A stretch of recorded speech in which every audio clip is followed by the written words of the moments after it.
Esta tarde, en esta hora, vamos a compartir una de las palabras, de las últimas palabras del Señor Jesucristo, estando en la cruz del Calvario. Y ella se encuentra en el libro de Juan, capítulo 19, versículo 30. Dice así: Cuando Jesús hubo tomado el vinagre, dijo: consumado es. Y habiendo inclinado la cabeza, entregó el Espíritu. Consumado, del verbo consumar. ¿Qué significa esto? De acuerdo con el diccionario, esta palabra es de origen griego, tetelestai, que significa cumplir, terminar, pagar, cumplimiento de un fin o un propósito, transacción completada, o ejecutar o dar cumplimiento a un contrato. Fíjese qué interesante y profunda la expresión consumado es, en labios de Jesús, quien es precisamente el verbo, la acción misma encarnada. El Evangelio de Mateo, capítulo 27, versículo 50, indica que Jesús, a pesar del dolor, la angustia física, espiritual y emocional que vivía en esos instantes, clamó a gran voz, entregando su espíritu. Su clamor ante el Padre, consumado es, no fue un grito de rendición o angustia, todo lo contrario. Fue un grito, una declaración de victoria sobre toda potestad de las tinieblas. Cuando Jesús pronuncia esa frase, está proclamando a viva voz que el propósito para el cual fue enviado al mundo acaba de ser completado. Cuando este verbo pronuncia consumado es, está declarando redención, el pago total de la deuda por el pecado de la humanidad. Esta declaración de Jesús establece y marca la historia de la humanidad en un antes, que es la ley, y un después, que es la dispensación de la gracia. Antes de su sacrificio, vemos, por ejemplo, que en el Antiguo Testamento, en el libro de Éxodo, capítulo 12, Dios le dio unas instrucciones específicas a Moisés sobre cómo habrían de celebrar la Pascua. No obstante, con el sacrificio de Jesucristo, una sola vez, fue más que suficiente para el perdón de pecados. Los sacrificios de animales, conforme a la ley, pasaron a ser innecesarios. Bastó el sacrificio de Jesús. A través de él se materializó la ira y la misericordia de Dios a un mismo tiempo. ¿Por qué? Porque, como indica Romanos 3, 10 y 23, no hay justo ni aún uno. Por cuanto todos pecaron, están destituidos de la gloria de Dios. Romanos 6:23 dice: porque la paga del pecado es muerte, mas la dádiva es donativo, regalo de Dios, es vida eterna en Cristo Jesús, Señor nuestro. Jesús pagó con su vida la deuda que teníamos nosotros con Dios. En la cruz, Cristo se convirtió en pecado por nosotros los pecadores. En la frase consumado es, se cumplió la profecía acerca del Mesías que habría de salvar al mundo.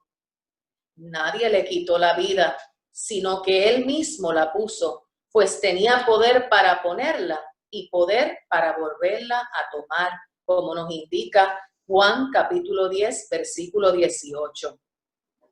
En Juan 17:14 también nos dice que el Señor Jesús, dirigiéndose al Padre en oración, exclamó: yo te he glorificado en la tierra, he acabado la obra que me diste que hiciese.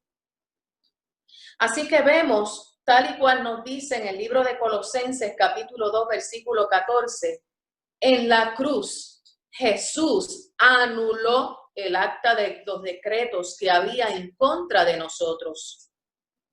Así que, hermano y hermana, amigo y amiga que nos sintonizas en esta tarde, en esta noche, no hay nada más que hacer.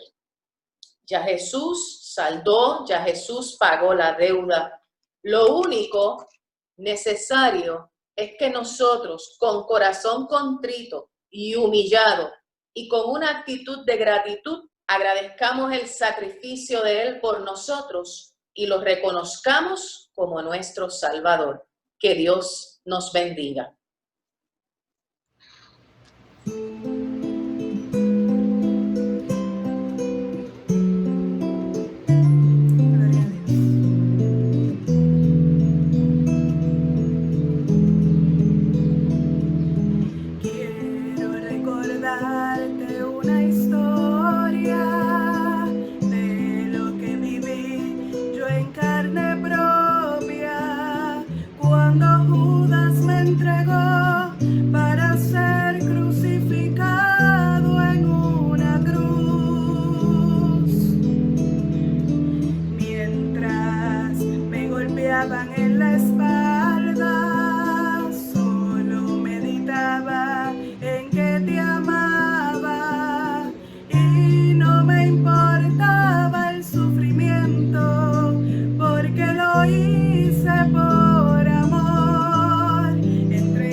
Injustamente los pecados sobre mí, quebrantado y